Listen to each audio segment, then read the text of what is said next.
Welcome to Just Wanna Quilt, a research podcast coming out of Tulane University Law School, where we explore all kinds of things, stories about quilting, tools, field trips, maybe some famous quilters stop by, and of course a little bit of copyright thrown in just for fun. I'm Dr. Elizabeth Townsend Guard, I'm a law professor, and I just wanna quilt. So today we're talking to Amy Milne of Quilt Alliance. She is awesome. Quilt Alliance has been around for about 25 years, and we're going to be working with them on this project on all kinds of ways. So this is our introduction to Amy. I hope she comes often and chats with us. We are setting up all kinds of really cool things that we will be telling you about shortly. So the interview begins with a kind of a recap of what this project is and a little bit about who I am, because she asks, and then we go into and what the Quilt Alliance does. I hope you enjoy the interview. So the project. So since I last saw you in November, we've done 60 interviews. Whoa. Hour-long interviews at all different levels, from just the regular quilter to fancy quilters, art quilters, some industry people. It's all over the map. So historians, museum people. Our goal is to get to 100. Oh, I should turn off mine as well because it's just making noises. Hold on. It's fine. No one else can hear my alerts, but it's distracting to me. So our goal for this part of the first project is 100 interviews. That's the goal. And it's just to get the landscape of what the quilting industry looks like in 2017, 2018, sort of what is it, and sort of have a base. From there, from my side of and then on our side of it also, we're doing, the students are working on core copyright concepts. So we're doing, my favorite one so far is stock characters and Sunbonnet Sue.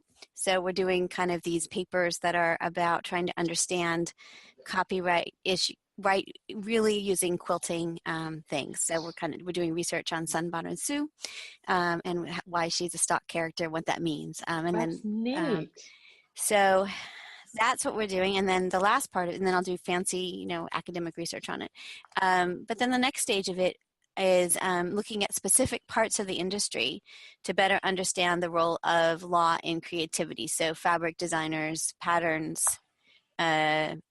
tools, guilds. I really want to do a project on guilds and how they understand what role they play in the ecosystem, because they get a huge bad rap for stealing patterns. Like that's all, I always hear that all the time, right? Yeah. But they also play a huge role in our ecosystem. So I really want to understand where they fit and how we should understand them. So that's kind of the project. Will then go into these series of conversations. Also, we did a few of the internet stars like Crafty Gemini and Leah Day has come on, and So Modern So City, So Cities, So Right. Society.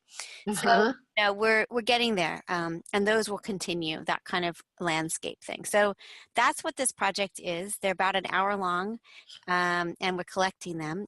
And I would love to, and I have tons of questions to ask you, but with your Quilt Alliance hat on, I would love to figure out what to do with all these interviews, and what other questions we could ask, and partnering with you, because they will easily go into the ether, and nobody ever will see them again, because that's just, we'll do a podcast, but podcasts are temporary. So again, thinking through, if we're gathering all of this data and information and interviews, what do we do with them in a more permanent way? And what questions should we ask, and helping to sort of figure out who else we should be, interviewing. So that's kind of my thought. And then the last, and I'll stop talking. I have a PhD in history from UCLA, and I trained in oral history. That was one of my fields, and biography. So that's one. My PhD work was in expressing catastrophe and war, but my job was transcribing oral histories and doing oral histories for the oral history department. So that's kind of where I come from, and so it's fun to combine quilting and law and just chatting with people. So. And are you a quilter?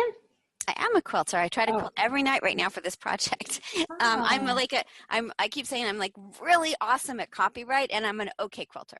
So I feel like I'm good because I'm not I'm not a beginning quilter, but I'm not like one of the amazing quilters. So I can kind of, I can cross the discourse of yeah. so yeah. So I would say yeah. So That's I'm great. learning. I figured Yeah. you were. I mean, someone who embarks on something like this would have to get the passion part and would have to get that, Yeah. just the motivation to be a part of this community, and also Yeah. just the nature of the community too. Yeah, yeah.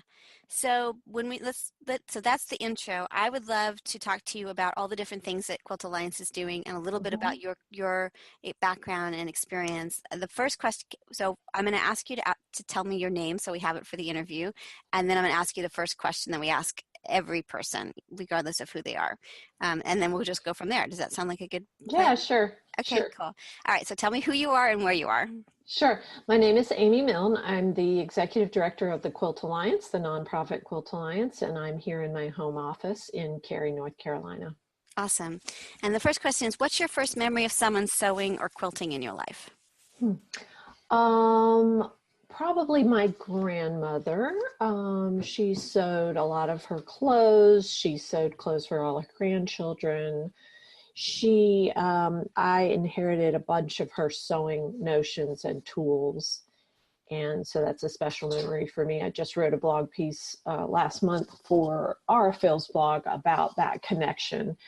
And it was significant not only just because it made me want to sew, and it really was something that I knew right away, even as a child, that I would have an affinity for, but it also later I had this epiphany that I talk about in this blog piece about how that's the first time I realized I had a collection. You That's know what I really mean? Like interesting.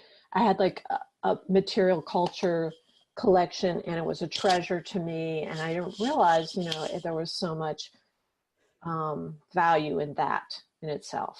That's Not really interesting. yeah, not that it was just a link to the industry that I work in now, and how ironic that is and neat, but it was a link to her. It was a link to the economics of the time, because there's still price tags on a lot of things. There's still on a lot of things that you don't see anymore, like where it was made, like it was made in, Scranton, Pennsylvania, or what, on the labeling. Yeah, Everything that's kind of invisible now. You don't know where things are made anymore. So it, for a lot of reasons, and it took a while for me. I think I was working for the Alliance when I had those epiphanies. So I'm not sure that I would have had some of those sensations and thoughts, but maybe not all of them. that's really Because now I work with oral historians like yourself, right, and I work right, with material culture specialists and right. archivists, and their ways of knowing and sensibilities have really filtered down to me, Yeah, and I love that. I really cherish that. My background is in fine art, um, and it's interesting. making art. So I did an undergraduate in textile design, and then did a master's in mixed media, Ah, cool. sort of a cross between painting and sculpture, but used fiber throughout. Uh-huh. I've always used fiber, and then taught, and that's sort of the way I made my way to the nonprofit world. But um, I just think that the influence of people who have a history, their lens and perspective is all about history, just makes loving art that much more interesting and rich, because Yeah, then you think about, where did all these materials come from? yeah, Because I inherited a lot of, my dad's still living and making art, but I still have a lot of his art making tools. I have a lot of fabric and sewing tools from my mom. I have a lot of photography things from my grandfather. that's really cool. Yeah, so it is neat. It gives art making a whole different, and just appreciating art and quilts a whole different perspective when you think about all the components that lead into that. Yeah, super interesting. And the Quilt Alliance, tell us a little bit about that before we dive in. Sure. So the Quilt Alliance was founded in 1993. This is our 25th anniversary year. Very cool. exciting. And I think that the motivation for founding the Quilt Alliance had a lot to do with an incident that happened at the Smithsonian before that, several years before that. I'm not sure of the exact date, but they were selling in their gift store reproductions of quilts in the collection that had been made overseas. Oh, interesting. And quilters, including Shelley Ziegert, and who founded the Kentucky Quilts Project, the documentation project, and Eunice Ray, who was also a part of that project, Carrie Bresnahan of Quilts Inc., and Nancy O'Brien Puentes, also of Quilts Inc., were among the people. It included a lot of other people who were very indignant about the fact that this was happening, and that why weren't these quilts being made by American quilters who easily could do this kind of work, and what that said about the appreciation of the art form here and just the economics of the whole thing. And so they were sort of motivated or inspired to create the Quilt Alliance, and their original how they conceived it originally was that it would be a bricks and mortar museum on the mall. Oh, interesting. Yeah, with the or somewhere Very in DC. interesting. Yeah, somewhere in DC. They had early on, they were joined in their sort of ideating and meetings by people like Alan Jabbour, who was the first founder of the American Folklife Center, who was the founder and the first director, who's passed away last year. But Marcia McDowell of Michigan State University, there were many really important collaborators in the beginning, and they worked through the idea of this bricks and mortar museum and decided that wasn't feasible. That quilters were a very that demographic included people that were older, or maybe people that couldn't travel, and any demographic potential audience for a museum does. Right. And they didn't want that to be an impediment to people learning about quilt history, seeing it, like really having the full experience, visceral experience of a quilt museum. So they decided to open a virtual museum, and that's how the Alliance started. The first project was Boxes Under the Bed, which was a quilt ephemera, what was in the boxes under the bed with the quilts. Oh, how cool. Like the patterns, the clippings, the letters, just cool. So cool, right? Yeah. So it makes me want to, just like, it's such a great name too. And then and what year was that? So I'm trying to get a sense of how it corresponded with the growth of the internet. Right, so 1993, and early. And the first project, one of the first projects was also the Quilt Index, which was that was going to be this, and it is a giant repository for all of the documentation that had been done in all the state quilt projects, right? So the Kentucky Quilt Project was one of the first. Then virtually every state has one of these projects, and they are incredible resources of really interesting images of quilts, information about quilts. It also includes ephemera. So a lot of this documentation was just sitting in filing cabinets in state historical society, or arts and culture departments at the state level, or someone's garage in a Tupperware container or whatever. It was just really distributed, and they wanted to put it in one place, make it accessible, make it searchable, and make it safe, so that once it was digitized and made available. So that project really took off. The Institute for Museum and Library Services granted important funds early on to not only put it together, but also to bring on early contributors like museums and state doc projects. And then it continued to get funding, National Endowment for Humanities. So the Alliance is still a partner on that project with Michigan State University Museum and the Matrix Center for Digital Humanities on campus there. And the other project was Quilters SOS, Save Our Stories, which is our sort of hallmark oral history project. Yeah.